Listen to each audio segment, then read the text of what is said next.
Tahun baru selalu datang dengan harapan baru, tapi buat para petarung Rusia, 2026 bukan sekedar soal harapan, ini soal momentum. Peta kekuatan MMA dunia lagi-lagi diwarnai nama-nama dari Rusia dan sekitarnya. Islam Makhachev masih duduk di singgasana, Petryan kembali menemukan bentuk terbaiknya. Khamzat Chimaev terus jadi monster yang bikin divisi manapun gelisah. Di luar UFC, PFL punya Usman Nurmagomedov dan Vadim Nemkov yang tetap berdiri kokoh sebagai simbol dominasi. Namun di balik nama-nama besar itu ada lapisan kedua. Ada para petarung yang belum masuk radar utama, belum masuk 15 besar, atau bahkan baru mencicipi atmosfer liga besar. Justru disitulah ceritanya menarik, karena biasanya ledakan besar datang dari nama-nama yang belum terlalu disorot. Tahun 2026 berpotensi jadi tahun terobosan bagi generasi baru petarung Rusia yang lapar, nekat, dan siap ngerusak tatanan. Dalam daftar ini, kita sengaja menyingkirkan nama-nama obvious seperti Umar Nurmagomedov atau Sergei Pavlovich. Bukan karena mereka kurang hebat, tapi karena mereka sudah ketahuan seramnya. Fokus kita kali ini adalah para petarung yang posisinya masih abu-abu, tapi potensinya bikin masa depan divisi jadi panas. Dan salah satu nama yang paling mencolok tentu saja adalah Ikram Aliskerov.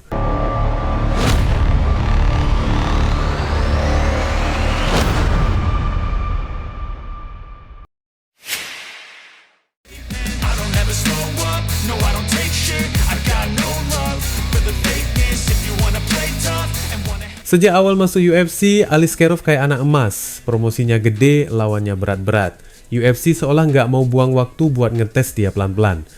Baru pertarungan kedua langsung disodorin nama sekelas Paulo Costa. Lalu muncul rencana lawan Nassourdine Imavov. Dan ketika akhirnya ketemu Robert Whittaker, itu jadi semacam ujian realitas yang keras. Kekalahan dari Whittaker memang jadi momen jatuhnya hype, tapi juga jadi titik balik. Setelah itu matchmaker UFC kelihatan mulai nurunin tempo.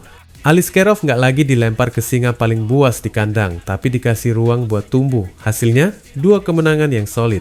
Bukan sekadar menang, tapi menunjukkan kalau dia punya paket lengkap. Striking oke, grappling aman, dan fisik yang siap buat perang 5 ronde kalau dibutuhkan.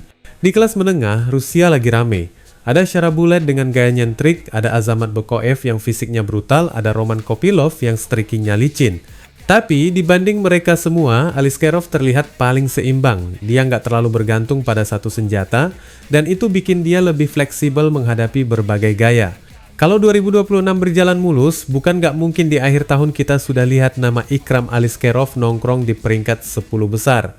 Dan dari situ, cerita bisa berkembang ke arah yang jauh lebih serius. Nama berikutnya datang dari kombinasi aneh antara MMA serius dan budaya meme internet. Magomed Zainukov.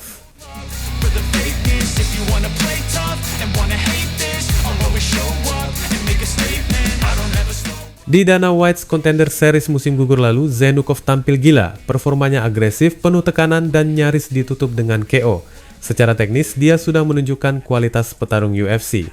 Tapi, yang bikin namanya meledak justru bukan cuma di oktagon, melainkan di luar arena. Julukan Chenko yang kebetulan mirip karakter meme John Pork bikin Zainukov jadi magnet perhatian. Media sosial langsung nangkap, fans ketawa, tapi juga penasaran. Dari situ semuanya mengalir deras, tepuk tangan, foto bareng, exposure besar. Bahkan dia bisa tampil melawan Dillon Danis di Madison Square Garden, sesuatu yang jarang banget didapat petarung yang masih hijau di mata publik. Masalahnya di tengah semua keramaian itu banyak yang lupa satu hal penting. Zainukov ini petarung serius dan belum pernah kalah. Dia bukan badut meme. Dia punya timing, power, dan kepercayaan diri yang kelihatan jelas setiap kali masuk cage. Kalau dia bisa nyapu bersih 1 atau 2 pertarungan di 2026, jalannya bakal kebuka lebar. Apalagi dengan popularitas yang terus naik, UFC jelas bakal tertarik ngejual namanya.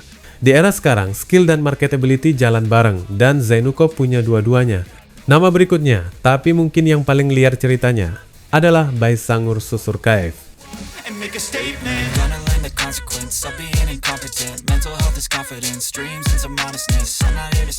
Pendatang baru paling heboh tahun lalu. Semua orang masih ingat momen itu, KO brutal di Dana White's Contender Series. 4 hari kemudian dia sudah bertarung di panggung besar, antusiasmenya gila. Dia diundang ke konferensi pers, namanya disebut langsung oleh Dana White. Bahkan dijuluki sebagai favorit pribadi sang bos. Tapi dunia MMA nggak pernah sesederhana hype. Di debut UFC, Susurkaev ketemu Eric Nolan dan langsung dapat masalah. Bukan dihajar habis-habisan, tapi dipaksa kerja keras. Lalu Eric Mekoniko juga menunjukkan kalau Bai Sangur masih punya celah. Namun di titik ini, yang paling penting bukan tampil sempurna, yang penting menang. Dan Susurkaev berhasil melewati itu. Yang bikin ceritanya makin menarik, dia masih muda. Sangat muda untuk ukuran level UFC. Artinya masih banyak ruang buat berkembang, memperbaiki kekurangan dan mengasah senjata. Tahun 2026 bisa jadi tahun sibuk buat Bai Sangur. Beberapa pertarungan mungkin menantinya, dan kalau semuanya berjalan sesuai rencana, setidaknya satu dari laga itu harus melawan nama besar atau petarung peringkat atas.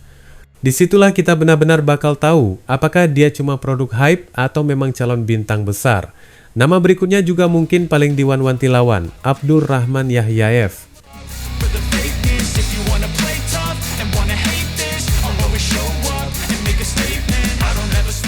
Ini orang datang ke UFC bukan buat pemanasan, dia datang buat bikin orang mikir ulang soal prospek baru. Awalnya Yahyaev bikin statement besar lewat Dana White's Contender Series. Penyelesaiannya bersih, tajam, dan langsung bikin matchmaker nyatet namanya. Tapi yang bikin orang benar-benar ngeh adalah debut UFC-nya bulan November lalu. Lawan Rafael Cerqueira Abdurrahman kayak orang kesurupan, 40 detik teman-teman, cuma 40 detik. Dalam waktu sesingkat itu dia nunjukin hampir semua isi toolbox-nya. Kombinasi pukulan lurus, backhand berputar yang bikin kaget, tendangan tinggi yang langsung ngejatuhin lawan, lalu ditutup dengan cekikan. Bukan sekedar menang cepat, tapi menang dengan gaya. Memang, Cerqueira lagi dalam tren buruk, tapi itu bukan poin utamanya. Yahyaev sudah dianggap bertalenta bahkan sebelum laga itu. Sekarang setelah penyelesaian sebrutal itu, UFC jelas bakal serius sama dia. Apalagi dia bertarung di kelas berat ringan, divisi yang lagi krisis figur menarik. Di kelas ini, siapapun yang punya sedikit saja aura bintang bakal cepat dilempar ke arah lawan peringkat. Lanjut ke nama yang mungkin belum banyak dikenal fans kasual, tapi bikin pengamat MMA angkat alis, Mikhail Kasurnikov.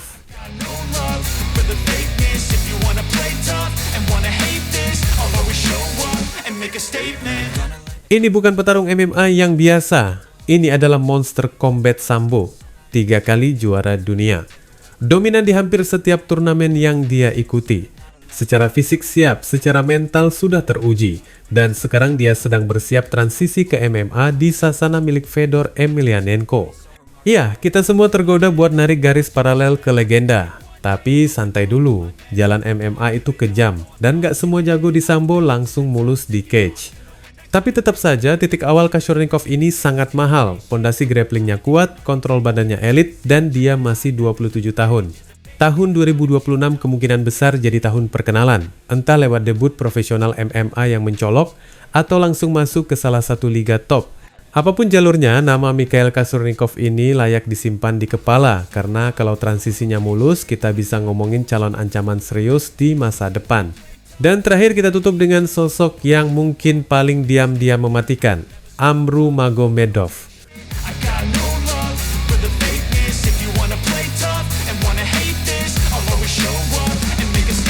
Petarung kelas ringan muda tak terkalahkan dan berasal dari sasana Khabib Nurmagomedov. Buat banyak orang itu saja sudah jadi stempel kualitas. Tapi Amru bukan sekadar numpang nama besar. Dia adalah juara UAE Warriors dan dihormati langsung oleh Khabib dan Islam Makhachev. Itu bukan pujian sembarangan. Sebentar lagi Amru bakal debut di PFL, satu panggung dengan rekan sparringnya Usman Nurmagomedov. Dan disinilah ceritanya jadi menarik. Dengan Usman kabarnya masih punya 2 pertarungan tersisa di kontrak PFL sebelum pindah ke UFC, Amru sedang dipersiapkan sebagai penerus. Bukan cuma pengganti, tapi penerus dominasi. Level PFL akan jadi tes awal, tapi jelas, mata semua orang sudah mengarah ke langkah berikutnya. Cepat atau lambat, Amru Magomedov bakal naik kelas, dan disitulah kita benar-benar bisa menilai seberapa jauh langitnya. Kalau kita tarik garis besar, satu hal makin kelihatan jelas. Gelombang baru petarung Rusia belum habis. Mereka datang dari jalur berbeda, UFC, PFL, Sambo, Contender Series. Tapi tujuannya sama, ngerusak peta kekuatan lama.